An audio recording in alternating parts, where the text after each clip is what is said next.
Bismillahirrahmanirrahim. Assalamualaikum warahmatullahi wabarakatuh. Perkenalkan, nama saya Sipa Nurul Azizah. Saya dari Program Studi Informatika Fakultas Teknik Universitas Siliwangi dengan nomor pokok mahasiswa 2470061111030. Pada kesempatan kali ini, saya akan menyampaikan video pembelajaran sebagai salah satu tugas untuk memenuhi ujian akhir semester mata kuliah probabilitas dan statistika. Nah, pada video ini saya akan membahas salah satu materi dari probabilitas sendiri, yaitu Bayesian Inference, yang dimana materi ini sangat berhubungan dengan dunia informatika, terutama dalam bidang machine learning, keamanan sistem, dan pengambilan keputusan berbasis data. Agar lebih mudah dipahami, mari kita mulai dari pengertiannya. Baik, Bayesian inference adalah metode statistik yang menggabungkan informasi awal yang disebut prior dengan data baru, yaitu likelihood, untuk menghasilkan informasi terbaru yang disebut posterior. Nah, ada tiga komponen utama dalam Bayesian inference, yang dimana dalam setiap masalah Bayesian terdapat tiga komponen utama yang menjadi dasar perhitungannya. Yang pertama ada prior probability, yang dimana ini adalah keyakinan awal kita sebelum melihat data. Contohnya, peluang seseorang sakit hanya 1%. Nah, ini adalah nilai prior. Yang kedua ada likelihood, yang dimana peluang suatu data muncul jika hipotesisnya benar. Misalnya, jika seseorang memang sakit, pasti peluang tes menunjukkan hasil positifnya yaitu 90%. Dan yang terakhir ada posterior probability, yang dimana ini adalah keyakinan baru setelah kita memperhitungkan data. Posterior inilah yang biasanya ingin kita cari dalam perhitungan Bayesian sendiri.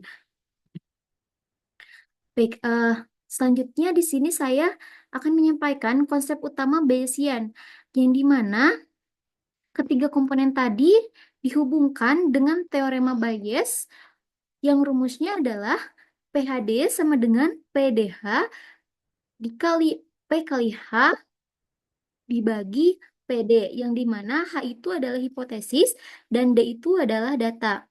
PH itu prior, yaitu keyakinan sebelum melihat data yang saya sebutkan tadi, dan PDH itu yaitu likelihood, yang dimana peluang data muncul jika hipotesis benar. Terus ada juga PHD, yang dimana ini adalah posterior, yaitu keyakinan setelah melihat data, dan PD adalah evidence, yang dimana faktor pengalinya. Nah, rumus ini digunakan untuk menghitung probabilitas terbaru setelah data masuk. Berarti rata-ratanya kita mencari itu PHD, yaitu posteriornya. Di sini saya ada contoh perhitungan yang dimana saya mengambil studi kasusnya, yaitu keberhasilan password login. Ada soalnya, misalkan sebuah sistem mendeteksi percobaan login gagal. Kita Kita ingin tahu apakah percobaan login itu berasal dari peretas atau hanya user normal yang salah ketik. Nah, di sini diketahui datanya, peluang seseorang adalah peretas, yaitu yang sebagai peretas itu cuma 0,3% dan sebagai normal user itu 5%. Dan yang peretas gagal login itu 90% karena menebak-nebak password. Nah, pertanyaannya, jika terjadi login gagal, berapa peluang bahwa itu dilakukan oleh peretas? Kita jawab dengan materi Bayesian inference, yang dimana di sini langkah Bayesnya yaitu P per tas dan login gagal, yang dimana jika per tas itu 0,9 likelihoodnya, dan jika user normal itu 0,05.